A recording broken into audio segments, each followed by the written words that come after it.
Kids, I am back again with my new lecture of the light on the hills.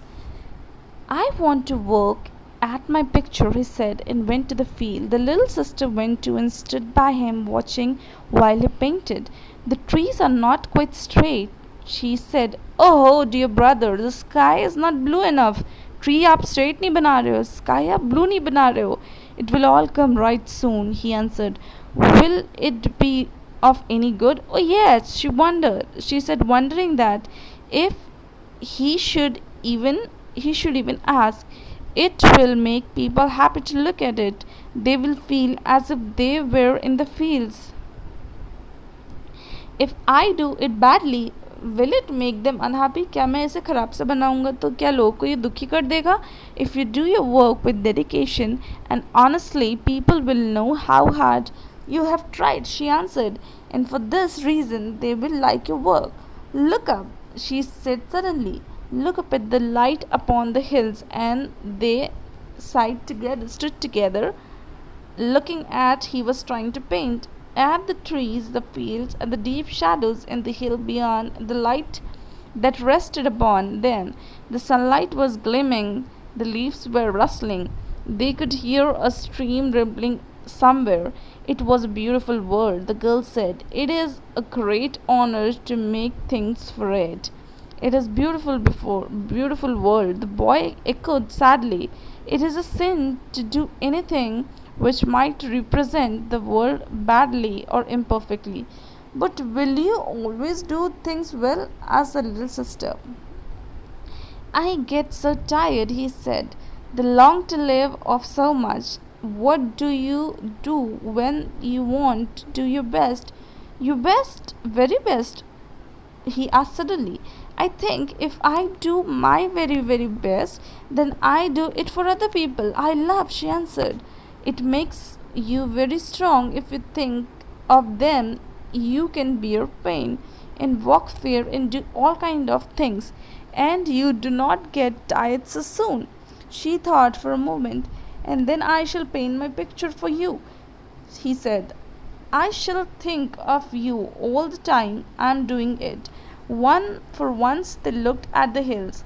They seemed to rise up out of the deep shadow into the light, and then together they went home. Soon afterward, a big tragedy struck their families. One night, when the family was sleeping, the sister died in her sleep. The mother explained to the brother, son, your little sister wandered into another world and journeyed on so far she lost the clue to earth and couldn't not get back any more. The boy who was grieving on his little sister painted many pictures before they could gather the courage to see the same field that he saw with his sister once again. But after many years, as he sat and worked, a strange power came to him.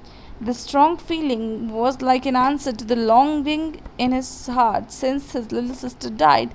The emotion seemed to answer a desire in his heart to put into the world something which would make the meanest, humblest citizen a little happier or better. At last, when he knew that his eyes was true and his touch sure, he looked up the picture and he promised to paint for the dear sister and worked at it until he was finished.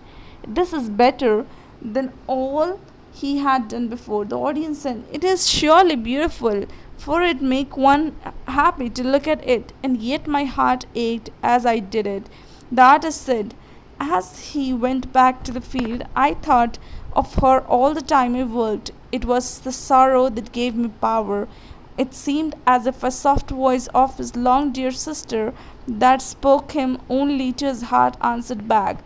Not sorrow but love, and a perfect love has all the good qualities in its gift, and from its concern it comes all thing expect for happiness. How does only one find happiness? Interrupted the boy. Finding happiness is a strange case. The answer seemed to be, if you want to find it for one own self, then one must seek it for others.